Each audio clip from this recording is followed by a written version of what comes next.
High students, this is line school. তো তোমালোকৰ 14 তাৰিখৰ পৰা CWD পৰীক্ষা আছে। তো তাত কেনেকৈ তোমালোকে যাব লাগিব, কি কৰিব লাগিব, মই তোমালোকক গাইড কৰি আহিছোঁ, ঠিক আছে।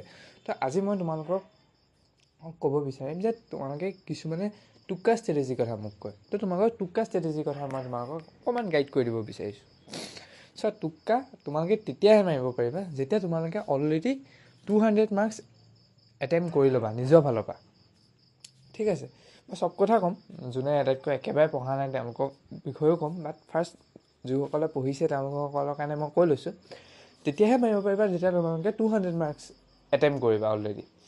যেতিয়া তোমালোকে 200 মাৰ্কছ এটেম্প কৰিবা, 200 মাৰ্কছ এটেম্প কৰাৰ পিছত তোমালোকৰ 10টা কুৱেশ্যন টুক্কা মাৰিব পাৰা, ঠিক আছে। যদি সেই 10টা কুৱেশ্যন তোমালোকে টুক্কা নেলাগেও, ছাপ'জ 10টাই ভুল হৈ থাকিলে, তেতিয়াও তোমালোকৰ -10 আহিব। মিনছ 200 - 10 মিনছ 190, ঠিক আছে। -10 190 হ'ল।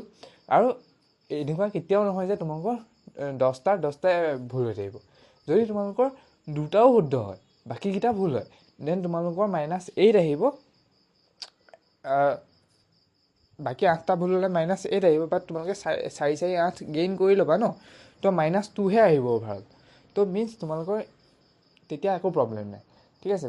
তোমালোকে ভাবিব পাৰা যে 150 মাৰ্কছতো মই 10টা কুৱেশ্যন টুক্কা মাৰিব পাৰোঁ, কিন্তু নহয়। তোমালোকৰ যিমানেই মাৰ্কছ বাঢ়ি গৈ থাকিব, ঠিক আছে, তোমালোকৰ যিমানেই মাৰ্কছ বাঢ়ি গৈ থাকিব সিমানেই তোমালোকৰ এই দুটা মাৰ্কছৰ মাজৰ ৰেংকৰ ডিফাৰেঞ্চটো কমি গৈ থাকিব, ঠিক আছে। ছাপ'জ তোমালোকে কিছুমানে পালা 90, কিছুমানে পালা 91 মাৰ্কছ।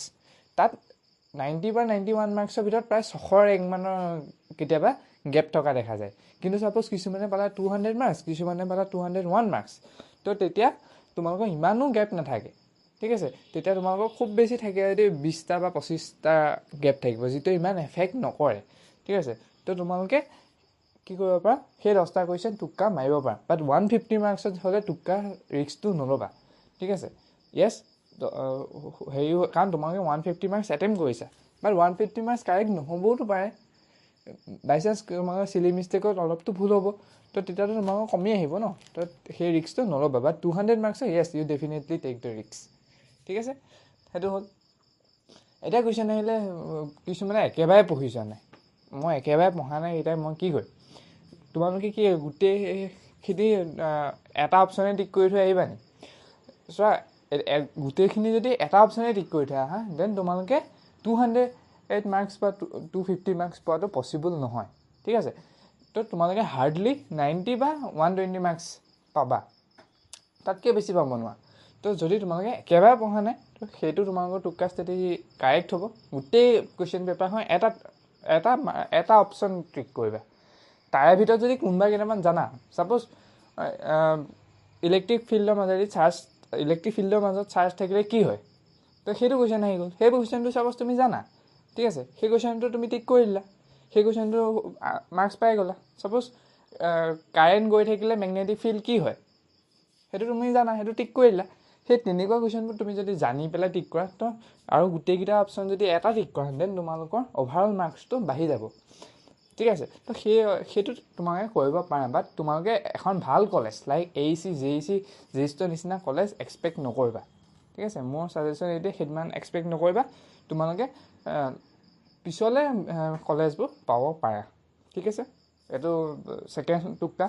এটা হৈছে যিসকলে গোটেইখিনি 200 এটেম্প কৰিব, দেন 10টা টুক্কা মাৰিব। এইখিনি হৈছে যোনে একেবাৰে নপঢ়াকৈ CWD এক্সাম এপিয়াৰ হ'বলৈ গৈছে, তেওঁলোকৰ কাৰণে এইটো টুক্কা ষ্ট্ৰেটেজি। আৰু 3 নম্বৰত আহি গৈছে যে কিছুমান টুক্কা মেথড থাকে একচুৱেলি।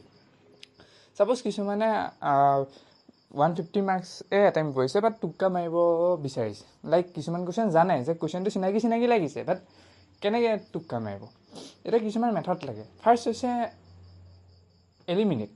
তুমি এলিমিনেট কৰিব লাগিব, ঠিক আছে। ছাপ'জ এটা কুৱেশ্যন আছে, তাৰ তুমি থুলমূলকৈ ফৰ্মুলাটো জানা, ঠিক আছে। তলত ছাপ'জ কিবা এটা ডাঙৰ ভেলু আহিব, ওপৰত সৰু ভেলু আহিব, দেন অভাৰঅল আনচাৰটো সৰু আহিব। বাট তোমাৰ অপশ্যনত দিয়া আছে ডাঙৰ ভেলু ছাপ'জ 11,000, 1100, 2000, 1500, আৰু এটা দিয়া আছে ছাপ'জ 90। তো তুমি গম পাই গ'লা যে এই ডাঙৰকেইটা হ'ব নোৱাৰে, এই সৰুটো হ'ব পাৰে। তো তোমালোকে সৰুটো টিক কৰিব পাৰা। অলদো সেইটো নহ'বও পাৰে, ঠিক আছে। সেইটো নহ'বও পাৰে, বাট তোমালোকে এলিমিনেট কৰি পেলাই সেইটো কৰিব পাৰা। নেক্সট তোমালোকে কি কৰিব পাৰা, ছাপ'জ তোমালোকে গম পালা যে এই কুৱেশ্যনটো আমুকটো চেপ্টাৰৰ পৰা হয়। কেতিয়াবা কি হয় যে অপশ্যনটো সেই চেপ্টাৰটো বাদ দি পেলাই বাকী বেলেগ চেপ্টাৰৰ পৰা দিয়া দেখা যায়, ঠিক আছে।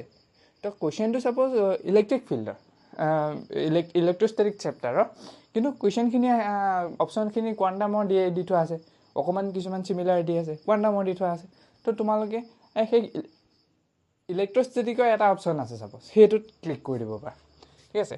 অলদো এইটো ইমান ইফেক্টিভ নহয়, ঠিক আছে। এলিমিনেশ্যন কেতিয়াও সহজ নহয়, কাৰণ এটা কম্পিটিটিভ এক্সামত এলিমিনেশ্যন ট্ৰিকটো সদায় টাফ থাকে, ঠিক আছে। তো তুমি ট্ৰাই কৰি চাব পাৰা।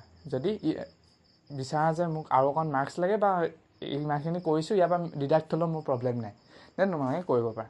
তো আজি মই এই টুকা ষ্ট্ৰেটেজিটো কৈ দিলোঁ। মই আগতে এইকাৰণেই কোৱা নাছিলোঁ যাতে ষ্টুডেণ্টখিনি অকণ পঢ়ক, ঠিক আছে। এতিয়া যিহেতু পৰহিলে পৰীক্ষা পালেই, তোমালোকে এতিয়া পঢ়া টাইম নাই, তো সেইটো তোমালোকক কৈছোঁ, তোমালোকে ট্ৰাই কৰি চাব পাৰা এক্সাম। আৰু এক্সাম হলত মই কি নিব লাগিব, এক্সাম হলৰ অকণমান এনভাইৰমেণ্টটো মই বুজাই দিম নেক্সট ভিডিঅ'ত।